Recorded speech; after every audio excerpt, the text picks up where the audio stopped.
Was it a shot at Dak Prescott that the Cowboys signed Andy Dalton? All right, Andy Dalton has sort of been a picture and a poster child, redheaded poster child for mediocrity from that starting position where the Cincinnati Bengals have done very little winning, but he manages to keep his job for a decade in Cincinnati, where he might have already been a backup if he played at any number of other franchises, but they were good with that in Cincinnati. And I think he can serve two roles in Dallas.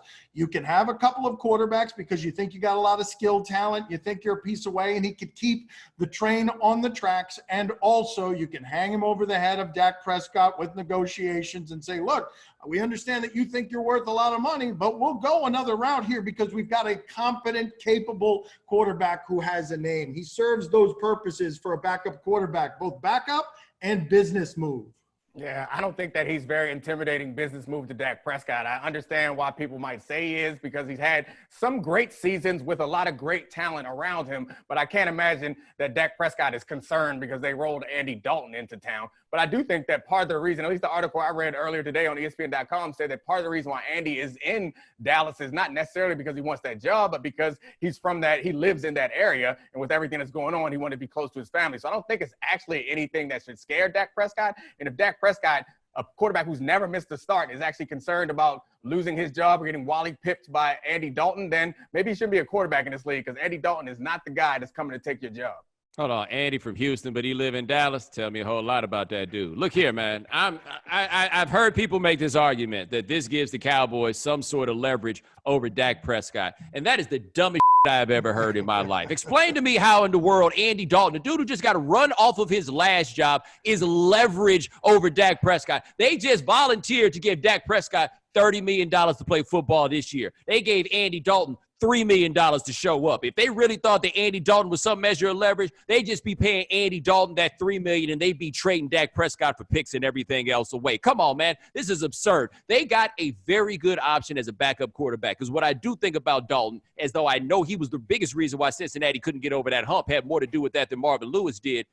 If Dak Prescott's out for 3 or 4 games, you can win 3 or 4 games as things break right with Andy Dalton as your backup quarterback, right? Like he's not so terrible that you absolutely cannot win in his presence. So with the other guys that they have, he can hold down the fort if you need it. But if I were Dak and the Cowboys were like, I mean, we could pay you or we'll just go with Andy, go with Andy. See if they go with Andy and see if they really do it. And if they did really do it, take it from the dude from Houston. You go ahead with Cody Carlson instead of Warren Moon. But at least at that point, Warren Moon was old. This would be like going with Cody Carlson and Warren Moon is 27 years old. None of y'all realize how stupid you sound when you say this. Hold on a second. Let me ask you this question. If they'd signed Cam Newton instead of Andy Dalton, would you be making the same arguments? It'd be a totally different. That'd be a good business move. That'd be a good one. It's almost like saying Cam Newton is an absolutely different quarterback than Andy Dalton is. Like the idea that somehow people looked at the Patriots and were like, well, they'll just go sign Andy Dalton.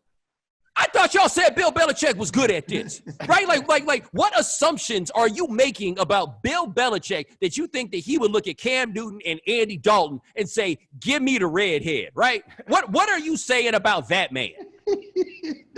I did not realize that this was gonna make the top of Bomani's head pop off. No, I mean, yeah, I'm just trying to think of really, like, let's go through the list of quarterbacks in the league where you sign Andy Dalton and the starter is like, damn, what I'm going to do now?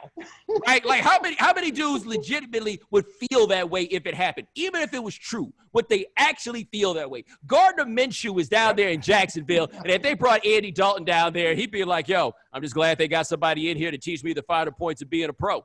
Who else? Like, I'm like, really? Name one person that would be shook. Name one quarterback that would be shook. Drew Lock wouldn't be shook. Nah, he's comfortable. Jared Goff, he ain't gonna be shook. Well, Carr might be shook. Stidham would be shook. Stidham would be shook. Even Stidham is like, oh, okay, this is how I know they believe in me. They brought in a mentor. Yeah.